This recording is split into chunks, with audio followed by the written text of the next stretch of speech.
For the artists, for the passionate. Welcome to the Adventures Elsewhere podcast.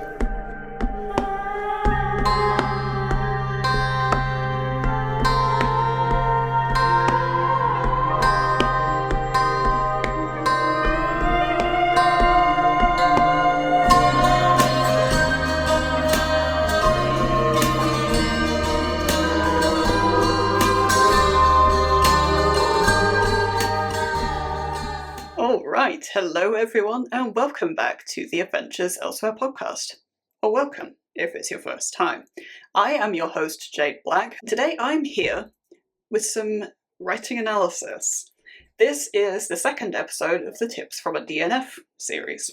And these are actually some of my favourite episodes to do for the sake of, I don't actually do full-on literary analysis all that much. I'll think about a story a bit, I'll think about characters, but doing a full-on deep dive into several aspects of a story is not something I do very often. I like to do this as a learning experience, and this is particularly true for this episode. This is a real learning experience for me, and I also just think this is a particularly interesting type of book to analyse. Obviously, as with the last episode, and with every episode that will come in this series eventually, I'm not going to say what this book is. I don't want to create drama, I don't want to create negativity. That's just not what I want my spaces to be, and I don't see that there's any benefit, genuinely, I don't think there's any benefit to anybody knowing what this book is or not. Because at the end, I don't see that there's any benefit to that. I'm also not going to say what the theme of this book is, because I think it's a dead giveaway for this anthology. Yeah, I thought it would be really interesting to do an anthology as a type of book, as a type of literary analysis. I thought that would be really interesting. And not least because in my time I do want to do my own short story collection. So analysing an anthology is, for me, a bit of what not to do, because I just didn't enjoy this one. And also just thinking about how elements I've been thinking about with my short story collection, how that might work in practice. And I'm going to preface this by saying I knew I was never going to love this anthology. The brief was not my cup of tea. However, I bought it because one of my favourite authors, well actually kind of two, were involved in this. So basically I bought the ebook version just for those two stories, and I'd say it was worth it, actually.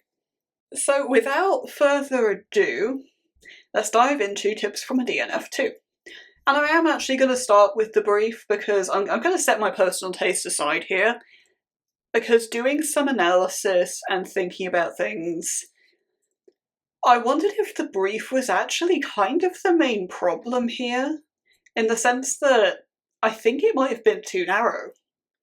Because a lot of the sort of genre that ends up coming from the brief ends up with more world building than others. But because of what's prescribed, a lot of the world building ends up being too similar, and a lot of the stories, because of this, also end up being too similar, to the extent that I can think of a few scenes that I read, but I don't know which story they were from. They could have been from any one of 4 or 5 stories, and potentially there was a sort of almost identical version in a different story, and that's just not good in an anthology, where everyone's supposed to have a unique voice and a unique story. If everything's that similar, I actually just think that's maybe the fault of the brief. And I'm always willing to look at a brief and say, you can reinvent this, you can have a lot of creativity with this. And if there just wasn't enough of that, maybe that's a bit of a skill issue. And I know that's a kind of a mean thing to say, but I don't really know what else to say, because I truly believe that any brief can have a good amount of reinvention, and it just wasn't there. But if it's a brief that's not conducive to reinvention, and it is kind of prescriptive, then maybe that is also a problem with the brief as well. And I actually do think it is a problem with the brief, that it's too narrow. I do think there wasn't enough creativity, more on that later for what it's worth, but it's a bit 6 of one and half a dozen of the other on this one. And I actually just thought that was an interesting point, because I've always thought anthology briefs should maybe be tight to have an amount of cohesion, but actually, having done the analysis of this, I've changed my mind, in the sense that actually, no, you need broader briefs, because otherwise everything's going to be the same. And that's the last thing you want from an anthology. And sort of, I guess, linked to this is the idea of concepts. And if there's one thing I've learned from reinventing my old concepts, and also DNFing my own writing projects over the years, you know, especially with the Full House now, if there's one thing I've learned from this, is you just can't save a bad concept unless you reinvent it pretty severely. And that's a problem with this anthology overall. The brief is maybe too narrow, but it's also a problem with a few of the stories as well, that actually the concepts behind them just really aren't that good. But there's one very, very notable example that is just such a bizarre choice to me, in the sense that the tension you're told from the description in the anthology for one story is that this one character is having some romantic tension, but she already has a partner. So it's the sort of, oh no, but I already have a partner. That sort of seems to be where the key tension is coming from. But before that's raised in the story, and that is a sentence that's uttered, is I already have a partner. But before that happens, it's established, I think on page 2, that this person is in an open relationship. And the rules of it are very lax as well. You know, it's a very open relationship. So, from the very beginning, that tension is just not there at all. There's no extra tension beyond the will they, won't they, and it just feels like I was lied to, fundamentally. And it's just a really bizarre choice. I don't know why it was done like this. I cannot fathom why you would do this. It's really, really odd, and this is what I mean by, this is just a bad concept, actually. If you're gonna, you could still do both of these things, but just maybe it becomes an open relationship later, or there's some other cheating drama, and I don't know, but that was just a really odd choice to me, and I genuinely just don't understand it. And that's the most egregious example of just a bad story concepting, a bad storycraft, but it's really not the only one. And do I think there's a good story in here somewhere? Yes. Do I think there's a good anthology in here somewhere? Yes, genuinely.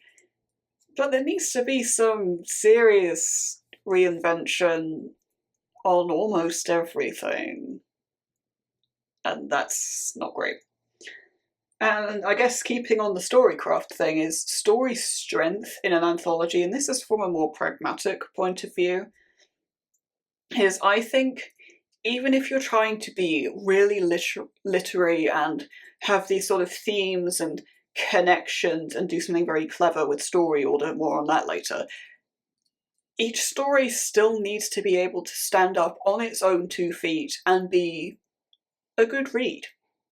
I'm not saying every story needs to be 5-star stellar blow your mind, because I think, especially if you have a really big collection of stories, anthology or collection, if you have a really high count, not everyone is going to be super amazing. That's just kind of how it is. If you've got 30 books on your shelf, they might all be good books, they might all be great books, but they're not all going to blow your mind. That's just not how it is. I do think this is actually a higher bar in an anthology as well, because generally speaking, each author is only going to contribute one piece. There are exceptions to that in many anthologies where authors will have 2, 3, 4, even more pieces than that. But generally speaking, it's one per author. And that might be the only time you have to make an impression on a reader. And if it's not good, then it's not good. And there's nowhere to hide in an anthology. It's either good or it's not. And it might not be the strongest story, but if it's still a good read, it's still entertaining, you've done your job. It doesn't have to necessarily blow your mind.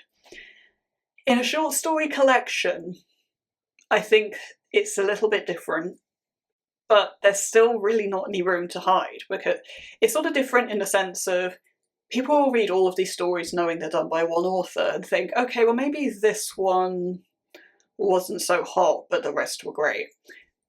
Or maybe these few were actually just not great, actually just not good at all. But it's sort of high highs, low lows. And there's room for forgiveness in that, but with an anthology, there's just not. And I do maintain you can do clever stuff in a literary way, and that might just end up screwing over a story or two from a standalone standpoint. But I think it's also worth bearing in mind that you can read a short story collection or an anthology from cover to cover. But plenty of the time, people don't do this, myself included, actually. I'll often read in a sort of very weird order, actually. Assuming I actually know any of the authors who are part of it, in this case I did. I did know a couple. So I read one of those first, then I read a couple of others, and then I read the other one I knew I would like, as a sort of refresher, and then ended up DNFing all of the rest, but if I don't know the authors, I'll read cover to cover, in a sense of, well, how am I meant to know what's going to be good and not? But I always want to start strong. I always want to start with something that I will definitely like. And maybe this is me disrespecting the story or the craft a bit, I'm going to go on to this very shortly. But I very much doubt I'm the only person that does this. And I think if you're going to be really literary, you really need to include some kind of author or editor's note in the front to stop people doing that, because I think it's fairly inevitable that they will. So each story, bearing that in mind, has to be good. Because honestly, I think even with a note in the front, people will not pay attention to that, which is more for them. Don't get me wrong, we can't make allowances for reader stupidity and media illiteracy, and we shouldn't. I also don't really see the point, as a writer, of publishing something you're not proud of. At the end of the day, I don't see that there's any benefit to that. You're not going to get much out of that, I don't think. Generally, it's pretty obvious when you're reading something if a writer isn't proud of it. Circling back to the story order point, and my maybe slightly heinous view of reading anthologies, I think this is the thing I've struggled the most concepting my own short story collection, because there are so many ways of doing this and none of them are inherently wrong.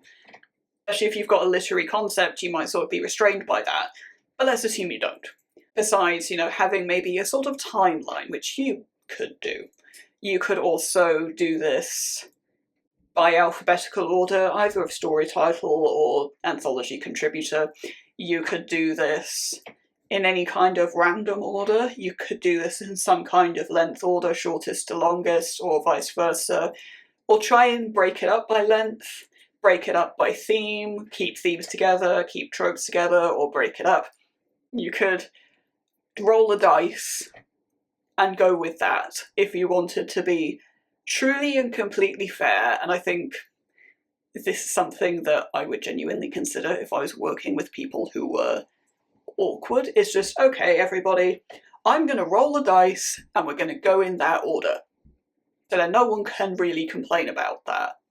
Everyone is given a number on whatever sided dice you need, a d10, a d12. Everyone's given a number, you just roll a dice. If you get the same number twice, you just re-roll and pretend that didn't happen, because it's generally going to be one per contributor. I actually think that's quite a good option. However, I'm aware that this anthology in particular was kind of restrained by actually something that's quite awkward to work around, and that's page count. Because all of the stories in this were pretty long, and the ebook page count is pretty long, and from what I can tell, generally paperback page count is higher than ebook. So trying to optimize for page count is a complete pain in the arse, and I think you're always going to get compromised by that. And to be honest, with the story quality of this anthology, I think whoever's job this was, I actually feel quite sorry for them, because I don't think there's a good option here. I really don't, because the proportion of stories I would actually call good is low. It is, it's low. There are a couple that there's one I would consider a meh, but there's no way. I'd actually tried to do this as an exercise and thought, what's the optimal way I would order this anthology? And I just couldn't come up with a good option. I just couldn't. There were not enough good stories as a proportion of this anthology for me to come up with an order I was in any way happy with. Even so, it was not done well. It was not, because it opened with the single weakest story. And this is a baffling decision to me. Because starting well matters. I mean, there's so much emphasis in any phase of writing, publishing, on the first line, I mean, let alone the first chapter, that I don't see why the same grace and care wouldn't be given to this sort of format. The first story has to be good. You have to start strong. And I think that's not just the first story either. I think the first two need to be good. You need to prove to your reader from the beginning that the standard is good, and the standard is going to stay good. You might not keep that promise. In this case, it would not be possible. But you can at least try, and maybe in a review at the end of the day, or on reflection, a reader would say, well, at least it started pretty well. You know, the start was good, I'll give it that, and you probably end up with a better rating because of it. I would give a better rating to that. But I also think with an anthology or short story collection, this is sort of universal to both, you also need to have a good ending. You need to start on a high, and you really need to finish on a high, and to be honest, this is true of any other book or TV show or movie. The finale, the ending, always needs to be satisfying, it always needs to be good. So you need a good opening, and you need a good end. So weaker stories, sort of by default, get shoved somewhere in the middle. And you end up with the sort of sagging middle, but an anthology, which is obviously not ideal. And there are, like I said earlier, there are always going to be weaker stories. That's just how it is. Something that's a bit less technically impressive, something that has a slightly weaker concept, something that's just with slightly less interesting characters. Of course, all of this is subjective, but especially, let's say you have 20 stories. Again, not every single one of these is going to blow your mind. It's just not how it's going to be.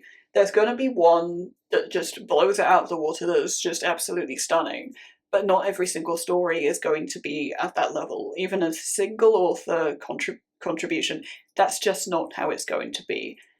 And I don't think there should be a whole block of weak stories either, because if it's just weak story after weak story, you're just going to put it down and say, okay, well, I guess it's just shit from here on out. So you need to sort of splice that up with ones that are really strong in the middle. And again, there's no way with this anthology that you can do all of those things. Really, even 2 of those things is really quite difficult to do. It doesn't help that the story count's low. The higher the story count, the more chance you'll have to be able to do this to some sort of extent. I think it's something that is incredibly difficult to get right, especially when you're trying to juggle keeping the page count within a certain threshold or as low as possible, because generally that's just going to be preferred for print cost, if nothing else. It's genuinely just really difficult, and whoever was given this job was just handed a poison chalice. And I actually feel incredibly sorry for whoever was given this job.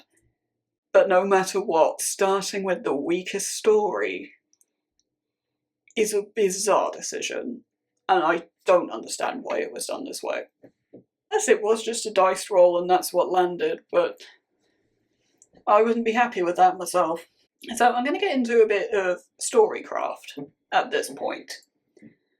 And I'm going to talk about playing the hits, and this is a phrase I've used on the podcast quite a lot of times, and I don't know that I've always been very clear about what I mean.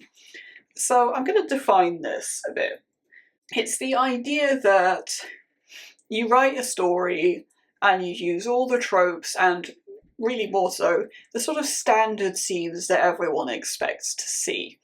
And you just you use all of those as expected, sort of when the moment calls for it. I'm going to take an example here of the book that turned me off crime, potentially forever. This is the last crime book I read, and it was years ago. I have not picked up crime since. I have been actively put off crime ever since reading this book. So your main character in this book, I actually don't remember the title of this one, funnily enough, I got rid of it straight after reading it. The main character of this book is this sort of hard-nosed, slightly badass detective, right? So of course his boss doesn't like him. Reasonable. But the opening scene is him down the bar with his mates and his old mentor, and the mentor is, stock mentor character. And they order drinks and it's, oh no, I gotta have my single malt scotch, and it's gotta be this one. I'm always really into it, and there are a few quips around that are exactly the quips you would instantly think of. And then there's the oh god, the job title's just gone out of my head, but the autopsy guy, who's talking about, oh, this guy's had his head chopped off, but oh, it's got to be done with this particular type of samurai sword because this and that, and the quip goes on the classic line of, oh man, you really got to stop watching those cheesy kung fu movies, and it's so stock. And it's so sort of, oh, the third act has begun, so the boss is threatening to take them off the force. It's so stock and so boring, and every exchange goes the way you think it to. Every piece of dialogue is exactly what you think it's going to be. The moment a character is introduced and, oh, that's my boss, you know exactly who that character is going to be, and you are never challenged on this. And it's really annoying. It's really, really boring. It's really, really annoying. Because everybody's already seen this story 500 times at this point. Back in the day, maybe you got away with it more, but time's moved on. We don't get away with this sort of stuff anymore, and you sort of shouldn't have done it in the first place. You should always aim to be more creative than this. You don't want a story that's bland. You don't want a story that's predictable, that, the moment you close the book, you just don't remember anything about it. It's a bit like hearing, this is maybe a weird comparison, but it's a bit like hearing a really boring national anthem. The moment it ends, you're like, which country was that again? What key was it in again? I don't know. Or ordering a bowl of pasta and red sauce at a restaurant. By the way, if you do this, I will genuinely think less of you as a person. But, it's pasta and red sauce. You've probably eaten 50 bowls of that in your lifetime, if not 500. Do you really remember the difference between Zzz's pasta and red sauce and Pizza Express's pasta and red sauce? Like, the moment you finish eating that, it's just... do you really remember it? Is there anything you could point to and say, yeah, that was great? Because I bet you can't. And it's the same with books. If you're gonna do something that's bland and stock and predictable, it's boring, it's annoying, and as a reader I feel like I've wasted my time. And don't get me wrong, you can do your tropes. You can do your stock scenes that you love, especially if you're appealing to fans of the genre already. You know, there are scenes in thrillers that are sort of stock, but I just love them. And now, this is the same for noir, there are certain types of scene that I just adore, and this is going to be the same for any kind of fan of any kind of genre. It's, you know, the classic one is the heist. Oh, it's the planning scene! We love the planning scene! I mean, it's kind of inevitable in a heist, but you can do all these things, but you need to be creative about it. You can't have the scene just go in the stock way, necessarily. And even so, you need to justify tropes. You need to have these scenes, have these tropes be there for a reason. It has to be believable within the story. I mean, the classic one you see people complain about is actually enemies to lovers, in the sense that it's not actually enemies to lovers, it's not believable that these two characters would hate each other, and it really pisses everyone off. If there was one story in this anthology that was particularly bad for this, and that it was just playing the hits, and there was not really anything inventive about it. I mean, trying to think back on the story, I did actually finish this one. I'm trying to think of anything that I thought was particularly unique about it, and I guess subverting something by making the main characters lesbian. I just really can't think of anything. Everything goes exactly how you'd expect. That's just boring to read. If you're going to write this sort of story, you need to have creativity to back this up and to keep people engaged. You really, really do. And that just wasn't on display here, and that was a real shame. And talking of creativity and skill on display, let's talk about world building. This, I'm aware, is very contentious, and there's a lot of reader preference that goes into this, but there are a lot of people who are also very confidently very wrong.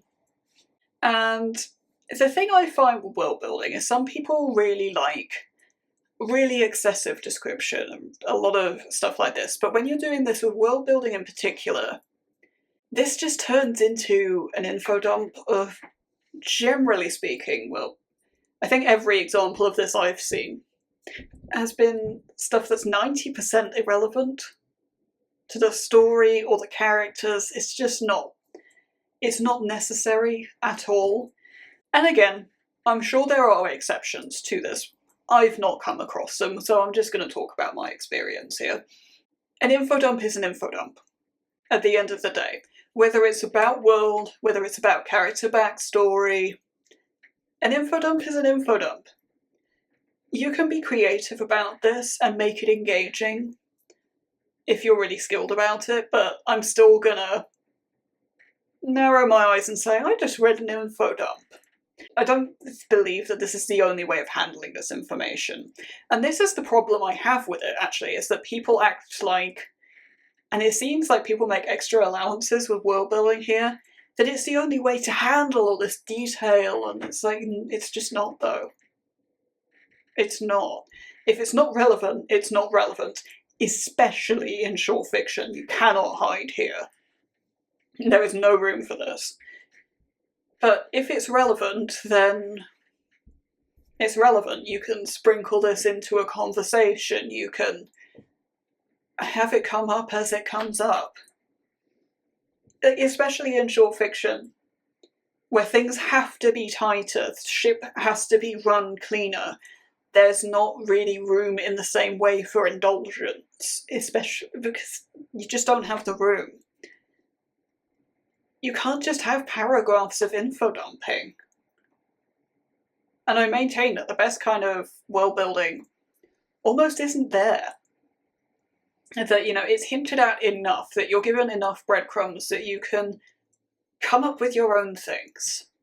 You can join the dots yourself, and or it's so naturalistically woven in that you almost don't notice it, and you end up absorbed in this world in an incredibly natural way that, oh yeah, that's just how this thing works. That's just how that happens. And you don't really even think about it. And I think that's actually the strongest way of handling world building, is almost things are just said and it's just like, oh yeah, by the way, this. And that's it. And we'll go into more detail as relevant, but if it's not relevant, why is it there? Is it adding anything to characters? Well, no, if it's not relevant. Is it adding anything to the story? If it's not relevant, then no. In short fiction, you just cannot afford to have this sort of stuff here. And don't get me wrong, I think world building and having a really unique world, and a really detailed world, can be a hook. It can be a way to get people interested. It can be, you know, as a concept in marketing, but as a reader as well, that can be really interesting, and maybe you want to know more about the world. But it's not going to save a story. If you don't have a good story, and you don't have good characters, if you don't have either of those, well, okay, great, you've got a world, but what for? So what? It's not going to save anything. And the reason I've had such a bugbear about this is because this is how the anthology opens. The anthology opens with pages and pages of world-building info dump. And it's bizarre to do this full stop with any piece of literature, let alone short fiction, and opening an anthology like this is batshit, straight up just batshit. I don't understand it. But it's also really oddly written. I don't know how to phrase it other than really oddly patronising. It sort of assumes that you don't have any general knowledge at all. Like, there's this explanation of this very stock-looking creature. There's a description of it. And it just goes into so much sort of detail, and it's like, oh, and this feature, as you would see it, oh, and this feature, just like, and it's like, I know. I'm not stupid. I have engaged with general knowledge. It's really, really odd. I've never read anything quite done that way before. It genuinely just comes off as, you're a stupid reader and I'm patronising. Which is another really weird way to open an anthology. Like, I'm really glad I didn't read this story first, because I genuinely might have just put the anthology straight down after a page and a half of that. The only reason I know it's longer than that is because I was like, surely this can't go on for any longer, and I sort of skipped past it. I was like, no, it's still going. Wow, okay. The other really weird writing part of this, and again, this is a bit of a me thing, I don't like italics. I don't. If you've read basically any of my work, you know I don't do italics. I generally feel, I'm of the opinion that 99% of the time italics are a sign of poor or underconfident writing. I accept there's a time and a place, and as a reader I know some people really like italics, and I'll put that aside as much as I can. That said, this particular opening world-building crawl that's really patronising, it's also just really egregious with the amount of italics it uses. Like, there's at least one italicised word in every sentence. Sometimes more than one, sometimes it's like 4. And Okay, italics for emphasis. In right space, right time, sure. But that's just really odd. And again, it gets to the point where it feels patronising and almost a bit control freaky, that no, you will read it this exact way, even though this is like an omniscient narrator just info dumping at you, you must read it exactly this way. And I don't like it. Again, that when the italics are that excessive, I don't know what to tell you other than just, actually, this is poor craftsmanship. This is just badly written, actually. And since I've gone into a bit of story detail with a couple of the stories at this point, I think it's only fair if I do this with a few more of them as well. And again, none of this is going to be titled, so whatever. This is a really weird sort of pet peeve of mine, is that there's a sort of dual epilogue, and only one of these is in any way labelled. The other one just happens after a scene break. And let me explain exactly what I mean by this. This story takes place over a couple of days. And then there's a scene break right at the end, and suddenly 2 months have passed.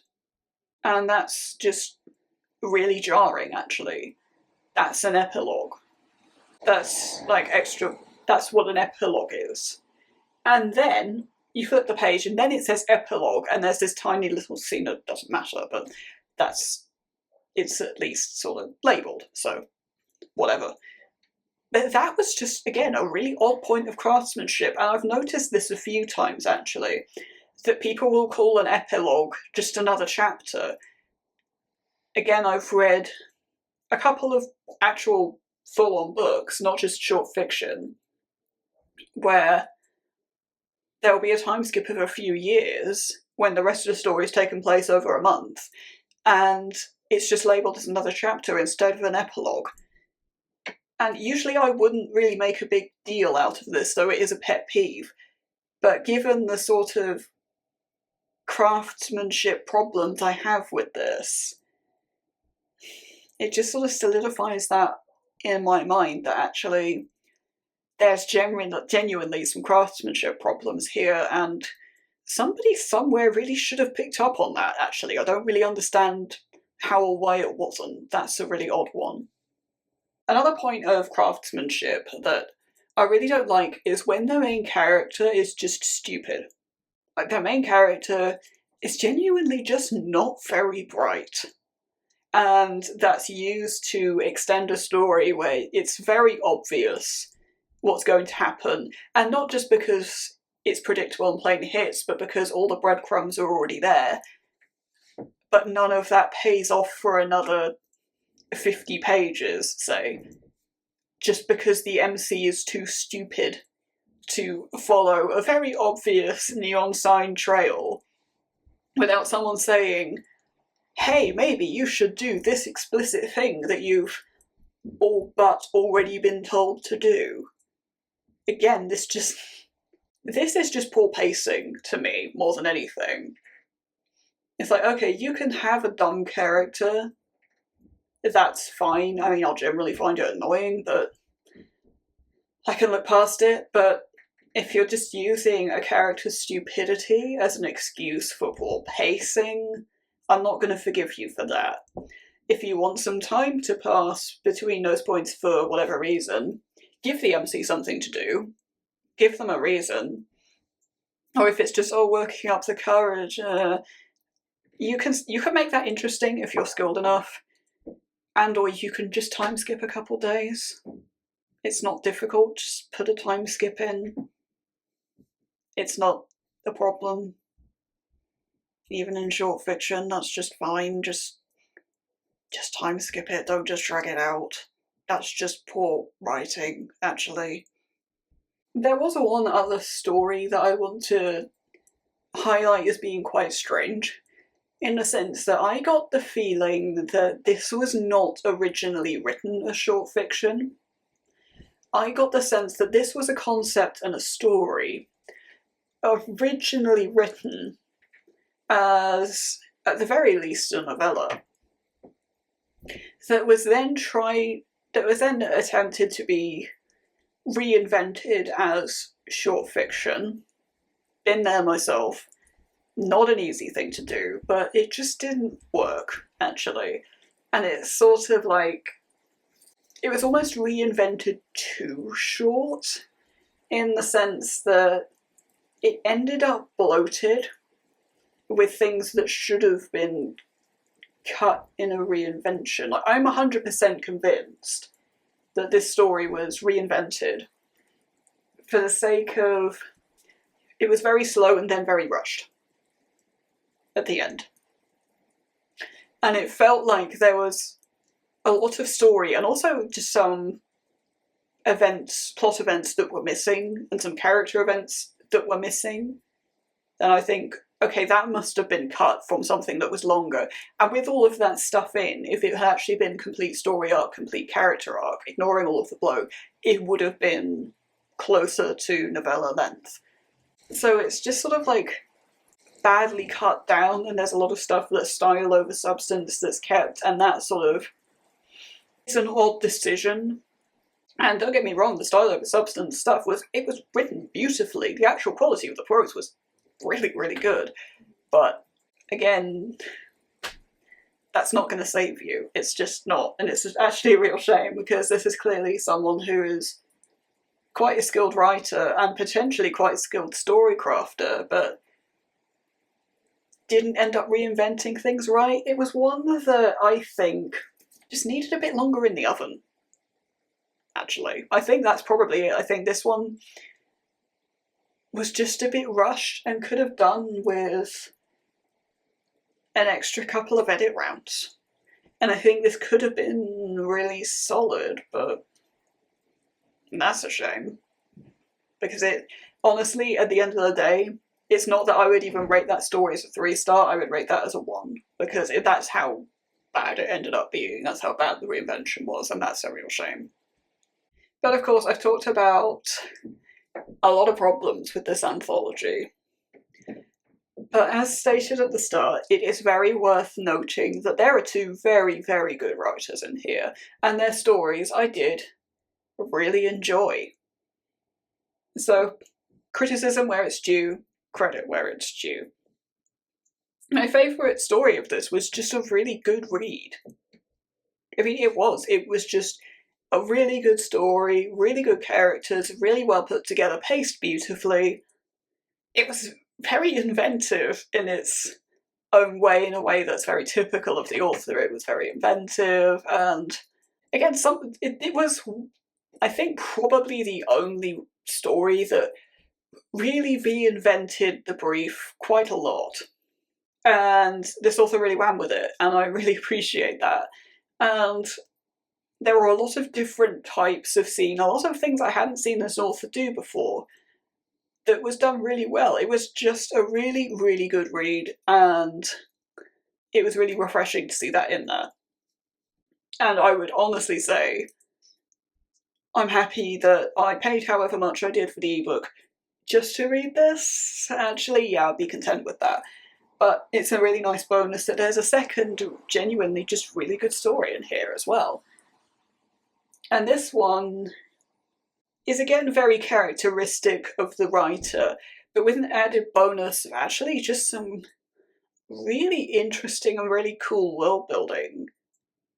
Just something that's quite unique that I haven't seen before. The characters are really, really good, and they're really funny as well. A lot of the quips and things are actually just genuinely funny, and a lot of the prose is actually really funny as well. A lot of really good descriptions, really humorous descriptions, which I always appreciate, because description is something that I struggle with and I have to work a lot at. And this just feels really effortless, and the humour's really effortless, and that's the mark of a really good writer to me. If you can make me love description, because I don't like I hate reading it as much as I hate writing it, but if you can make me love your descriptions and make them funny, that's the hallmark of a really good writer.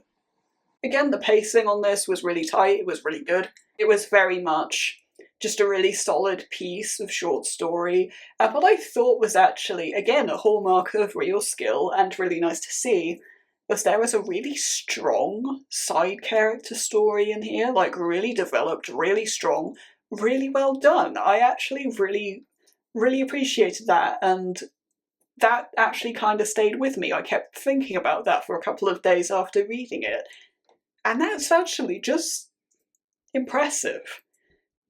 It's great to see these things, and I'm really glad that I can end this episode on a high, because it's not like the last episode in this little series where it was more about analysis and much more about, okay, well, this is how you could do it, and there's a specific answer to how you could fix this. It hasn't been the same way. It's been a bit more of a downer, and I do think that's a shame, actually. But that's the nature of the beast on this one, sad as it is. So it's good that I can end on a high and genuinely say there are 2 really good stories in this anthology, and I am actually glad that I got a hold of the copy just to read those. It was worth it. But that is about all from me today. This looks like it's been kind of a long episode, so cheers if you've listened all this way. If you're interested to know how I approach anthology briefs, well, I've got 2 stories published in anthologies. They are Count the Stars, published in the Cozy-ish anthology, and Charcoal Rain, published in the Dream Court anthology. One is sort of cozy slice of life, one is very not cozy noir. And I also have my first novel published, that is Mr. Nakagami. That is out now. Links to all of that is in the description. And the second book in the Determined Ones compendium, I've just received the round 1 edits back for. If you are published, or well on the way, please do get in touch. I'd love to be a part of your journey. I'd love to give you an interview.